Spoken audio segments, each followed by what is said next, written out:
All right. After nearly 2 hours. Nearly 2 hours, yeah. We just finished listening to Kabza De Small's freshest project, and we just said take out the tripod. Yeah. Immediate reactions. So here we are, and first and foremost, I just want to hear from you because you know, I'm a piano fan, but you are a piano lover. Yeah. So I know that you've been looking forward to this for a long time. Yeah. This has been an album a long time in the making. I think a lot of delays, a lot of Lucy's, a lot of you hear 1, 2 here or there, but you haven't. So now we have the body of work.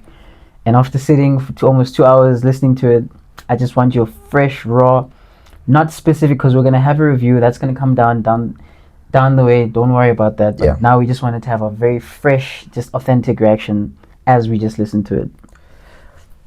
Bro, well, like I mentioned, the anticipation was there. I think plus 1,000 days of waiting since Koa 2 part 1. And Bab'Motha arrived. It was supposed to come in June, the Champions League final, because Sam Deep dropped, Dude dropped. Yeah. This was supposed to be the big Champions League final. Kabelo also dropped, and it happened. Mandela Day. Yeah, man. I have mixed thoughts on this album. Ooh, again, this is very fresh. You're still gonna have one thing that I can appreciate about piano is the fact that you can't really listen to a project once. For one, they're very long, so you can't really consume it in one sitting all the time. Yeah.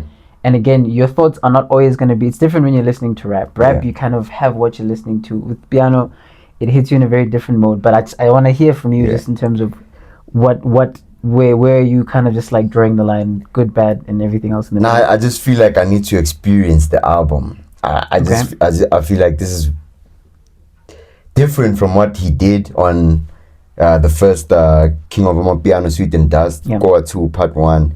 Now Bab'Motha is this is full blown commercial, bro. There's no instrumental on here. Every song on here has a vocalist. There's verses on this. There's hooks on this. It's like each song is specifically structured in a certain way, and each song he made sure that this is how I want to get to every single song, basically, in that sense. This is full blown commercial pop Amapiano, bro. You want the best vocalist on my but would you say that it's pop, but it's got such a high, like, there's a very, you can feel that it's got a high level of spirituality in it. You can really tell that this is not, I feel like, in the sense that it's as you said, it's a very different project to his last two projects, which I think shows how he is evolving as an artist. True. He's always expanding his sound. I mean, he's literally the king of Amapiano. He's literally been creating the sound, changing the sound, setting the trend, and just continue. So from that respect, I knew that this was not going to be, and funny enough, you listened to both projects before we kind of jumped into this one. So would you say, in terms of from the past two compared to now, in terms of just like first intake compared to the other two, obviously those ones those were moments, bro. The thing is, 2020 we're in lockdown, and these guys, they've been going on lives really teasing the album. When it dropped, it was like Kabza De Small here really into the game, the King of Amapiano. Koa 2 was like, can he do it again? And he did it again, dog. This one is more of, can he switch it up? He did switch it up, but I think it's something that we're gonna need to get used to, as like he mentioned in the album's bio, a hefty cast of contributors fortify Kabza's vision of Amapiano in 3-step, which is something he introduced it to us right off the bat in track 2 with Nyozam. I feel like it still needs to land on me, bro. It's something. I think it's again, raw first reactions. I think for me, I kind of share your sentiments in the sense that I listen to this saying, I'm not immediately walking away saying this is your magnum opus. This is not your best project. But it is a good album. It's a great album. It's a great listen that has a lot of songs that I know for a fact are going to be chart toppers, are going to be contenders for Song of the Year. It's still July, but you just know that one thing, you will expect quality. You're not gonna walk away from a Kabza album and be disappointed or say that I wasted my time. What I can appreciate is the fact that I see a lot of songs, like Siyabonga, that has a gospel artist like Ntokozo Mkhize, and you're just saying that this is a different era. 2 years, two projects ago, Koa 1, you're not really like finding, Get me a pair there, exactly. You get your usual people. because that's what the sound was. That's what you were building. That's what you were cultivating. You made that sound. Now I'm doing something different. Yeah. I collaborate with different people. I'd say Goa 2 was sort of similar. That kind of added that sense of spirituality with your Msakis, your Nobuhle's, she's on here. Yeah, she's also on there. So I think again, I'm just appreciating the fact that this is not the type of album. We were saying this even before we were shooting. The fact this is not the album that you're gonna be playing in the club, moving your body. This is the type of this. I said car wash type of tunes in the sense. Yeah, you also mentioned lounge music. This is for the ladies. Our mid-30s and all, driving to work in their car, listening to it. That's what I'm saying. Like, this is full-blown pop commercial. This is gonna be streamed. It's not made to be played in a club. Surely he has that. That's for the Scorpion Kings. But that's the type of music.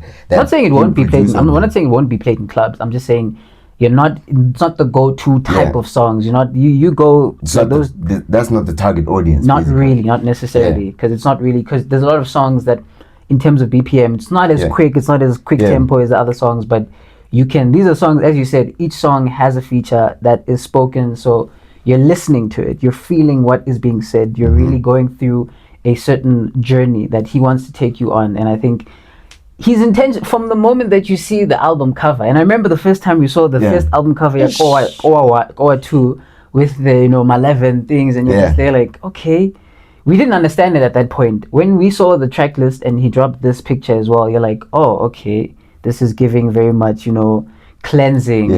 Again, he's very intentional, I think, about it from that respect. But honestly, I just feel like, just to touch on the production, I just feel like most of his best work in 2025 is probably on Ngomoya, because Abantwana Bakho, it's his song too. It's Mapurisa Dapi and Kabza De Small. Tongalam, I don't know. That's what I'm saying. Like, this album has to age on me. I still have. He introduced a lot of different sounds in here. A lot of different sounds. So from first reaction, for me, it still needs to sim. But I think I want people to give this a chance. Exactly. And I think, again, when you're listening to a project that is that long, you're not gonna get everything immediately. You're not gonna feel everything immediately. But what are the standout songs? Just from the first listen, just like when we were just kind of like saying, okay, this is definitely one. What are the songs? I think you saw my reaction to Kupo Gasmol. This is definitely going to be a chart topper. Yeah, I think so. I think that's going to be the music video song. The song that's definitely going to just like have a lot of traction and just a lot of So I'd say, okay, anything else? For me, Nyozama, Imali. I loved Izimbali. I love Tatuati's performance on the Tatuati is another person that we did say this year. I think we did say that this year is going to be a very big year for her career in terms of really just stamping her name as well in the piano vocalist like space. Because I listened to most of the songs that she was on. I'd say she didn't miss for me. Yeah, she didn't miss. Not at all. But I think most of the performances, the features, and all we'll touch on in the.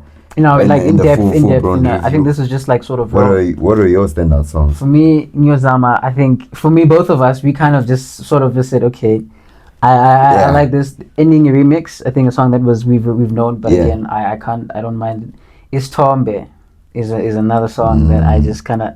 Youngstana, another person that we can just say, him and his dad. His dad, my daddy. I love my dad. Right? Izimbali is another one. Imalia. In fact, I'd say the last couple. So I'd say Izimbali, Imaliami, Amandla, Amakosi. Yeah. I like the songs genuinely for me. Yeah, very that 5-track run from Izimbali to Amakosi. I feel like that's the strongest part of the album. I could see us, because obviously at this point, the midpoint, you've been listening for almost an hour now. Sometimes you get a bit, but then you kind of just you can see there's certain songs that just liven you up, kind of get you in the, and there's those two songs that have a very intricate bass line that kind of, but I think overall the interlude too. That one is specific. I want to talk about it in the review. In the review, okay. But overall, I'd say great. Was it worth the wait? Let me ask you that question. As someone who has been waiting for it for this long, in a year where we've had people like Abumdu who have also been dropping heavily anticipated projects, would you say that this also lived up to, I've waited this long, I feel like it was worth the wait? From first reaction, no. Okay. No. All right. Okay. No, but that's honest. That's honest. We can. And what's nice about music, it's very subjective. You can catch us in a month's time and just say, you know what, I was a bit too, which is fine. I think the reason why I wanted to do this is just we can even look back at how we felt, like maybe however long from now, and just to kind of say how we feel. But I think for me, would I say it? As I said before, would I say it's his absolute best? No, but it's a great, great album. Probably one of the best projects that we've received this year, along with Calvin Momo and Mass Music. I'd say they've definitely like just set the standard for their, like, in terms of they haven't missed in terms of projects. I'd say they, like, overall, I'd say I'm quite impressed. And yeah, man, I think overall a great listen. Please let us know what you guys think. What was your first reaction just listening to the project? Was it an all-time banger? Did this one scare the honeys away? So we're being told, please go to church. Go to church. But yeah, honestly, please let us know what you guys think about the project, about our review, and just the review is on its way. Just please stay tuned in, check it out. We're gonna be dropping it one of these days, but please just give us time to digest the album. Give yourself time to digest the album. Exactly. But switch on the notifications, like, share, subscribe, and appreciate all the love and support. But from Mo and VJ here at Tuned In Music. Stay tuned in. Cool.